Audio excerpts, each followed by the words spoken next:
I was both physically and mentally exhausted after seeing my son suddenly fall ill. My husband coldly said, "All you have to do is do housework and nurture. I only settled for my marriage partner with you, who can tolerate cheating." He lashed out at me, without showing any concern for our little son. Leaving me stunned with shock, he took a sip from his second can of beer. My name is Alice, and I am 33 years old. I met my current husband, Carl, who is 8 years older than me, through a marriage consultation agency 4 years ago.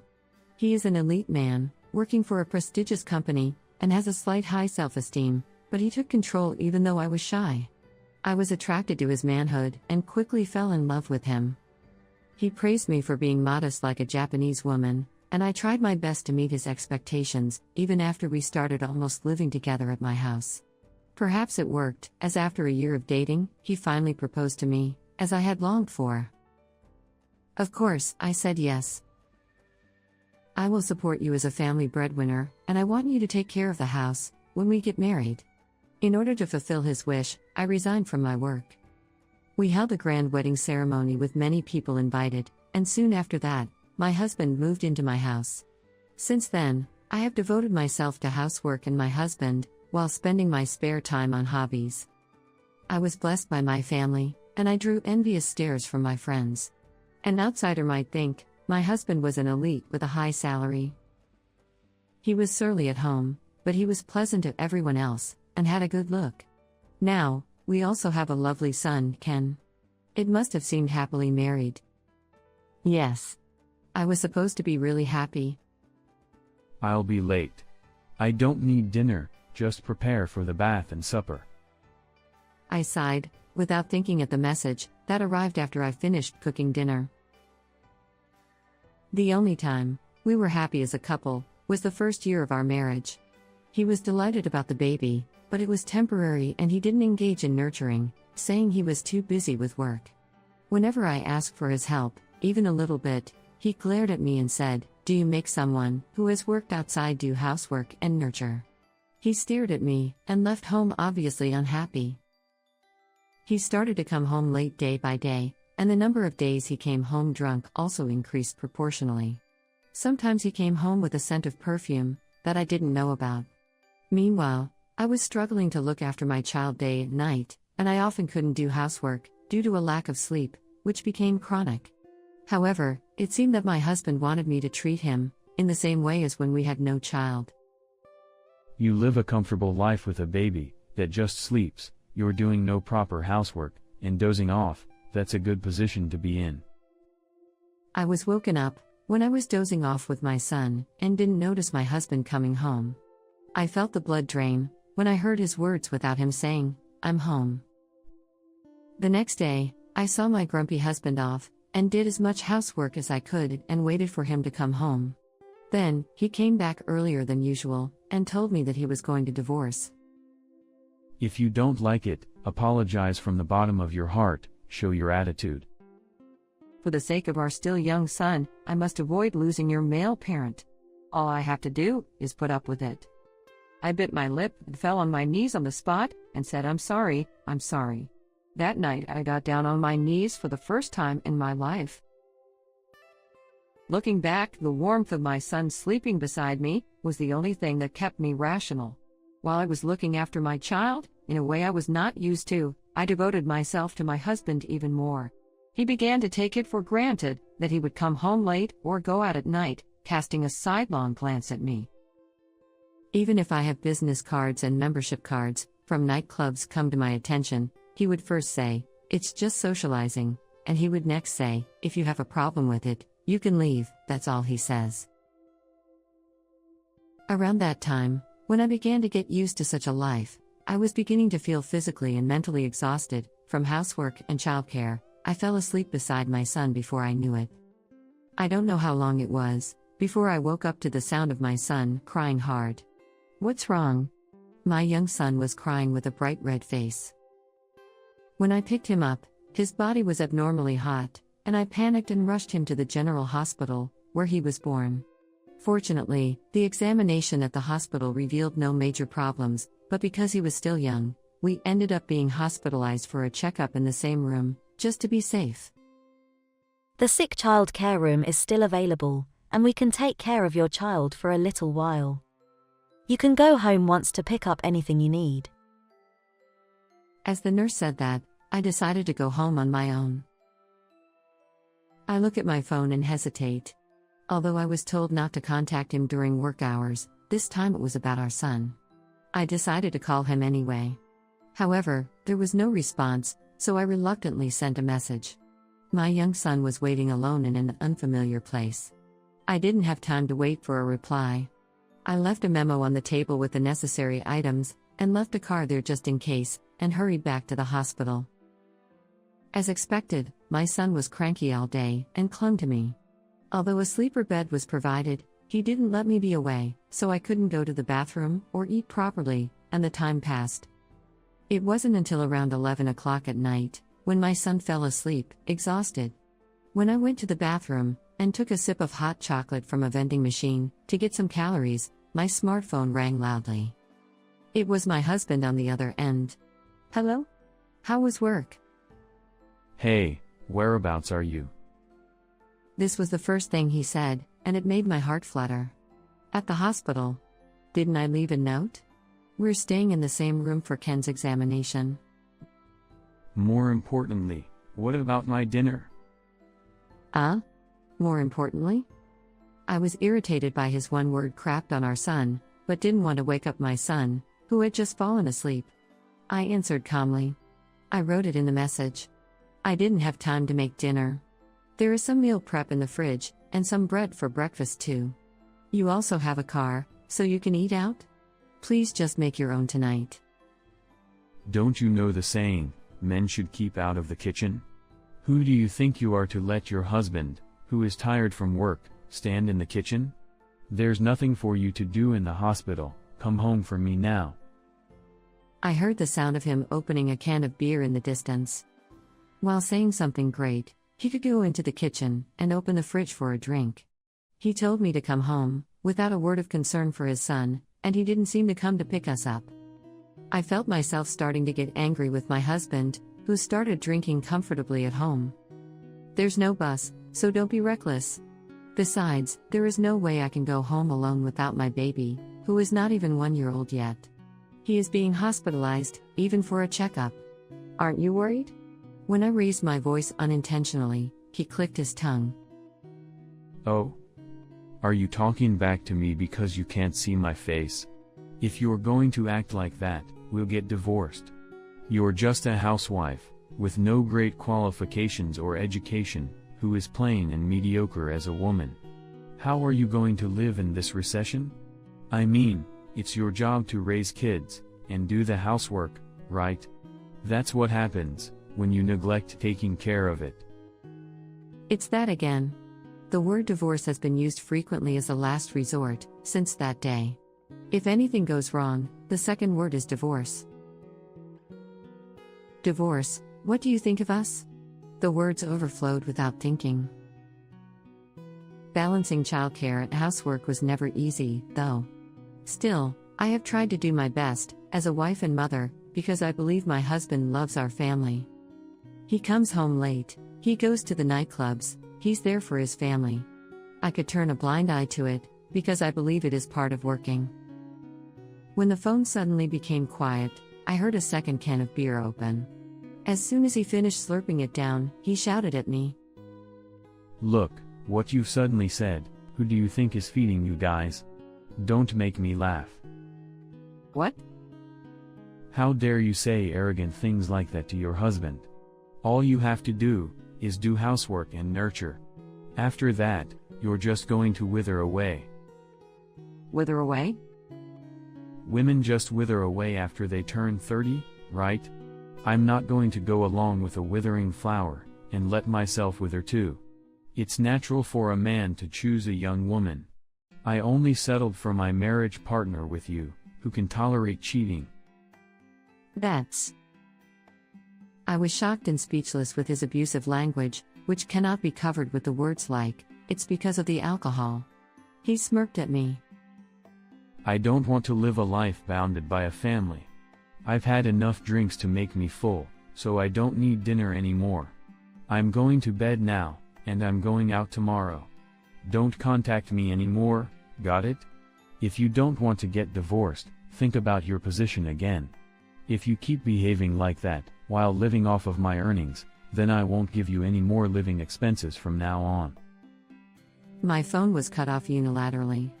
At that moment, something inside me snapped with a sound. As soon as I realized that marriage and children were just tools for appearance for that person, every last speck of love for my husband disappeared. Disappointment and anger surged at the same time. I couldn't forgive my husband for not taking care of me, not even our lovely only son. I will never be a timid, meek wife. I'll make him regret looking down on me as a mother. The next day, I contacted a private detective agency while my son was undergoing tests. My son was safely discharged from the hospital later that day, when no major problems were found. We decided to go back home once. As expected, my husband didn't come to pick us up, and didn't even show any concern. I sent him a message with the results of my son's diagnosis, which he also ignored. My husband finally came back near dawn. His face was red, and smelled strongly of alcohol. I greeted him at the door, and quietly said, "I've reconsidered my position." Oh, did you? Then I'll turn a blind eye for once. Be grateful. He laughed through his nose and went upstairs, while throwing his clothes around. He fell asleep in his bed, wearing only his underwear, and started snoring loudly. There was something, like glittering makeup, stuck on the shirt I picked up. You can do whatever you want. While taking a side glance at my husband, who now looks like just an ordinary middle-aged man, I began to steadily prepare. About a month later, I woke up to the persistent doorbell ringing, shortly after the sky had begun to turn white. Hey. Wake up. Why isn't it opening? Your husband is home. It seems that my husband returned from his 3-day, 2-night business trip. I thought he would come back at night, but he came back in the morning. I doubt if it was really a business trip, but it doesn't matter to me now. While rubbing my sleepy eyes, I called my husband on his phone. "Can you stop this, so early in the morning? You're disturbing the neighbors." The door won't open. Did Ken break it? Damn it, this is all because you didn't watch him. "It's not broken." No way. "I changed the lock while you were on your business trip." What? Through the upstairs window, I saw my husband standing there, stunned. While what the heck are you doing without permission? What do you think your husband is? Divorce. I'll divorce you. If you don't like it, then open it quickly. I already registered it. What? The divorce papers, right? I already registered. You and I are no longer related. What? Wait a minute. I don't remember writing anything like that. Okay. You filled it out and sent it out without permission, didn't you? It's called forgery of a private document, and it's invalid. My husband laughed winningly, but I laughed at him through my nose. Have you forgotten? The first time you brought up divorce, didn't you bring me a completed form? Yes, on the day I got down on my knees, my husband brought back the completed divorce papers. After making me apologize in front of him and showing me those papers, he crumpled them into a ball and threw them at me. You threw it away, didn't you? I didn't throw it away. You threw the crumpled divorce papers at me, but I left them behind in case I had to. I guess I knew from that moment on that this day would come. When I said that with feeling, he was clearly upset with his mouth open. Wow, what about the house? What about living expenses? How would you, a housewife, be going to live from now on? Poor thing, because of your reckless behavior, our young son is completely lost. Don't get me wrong. Did you forget?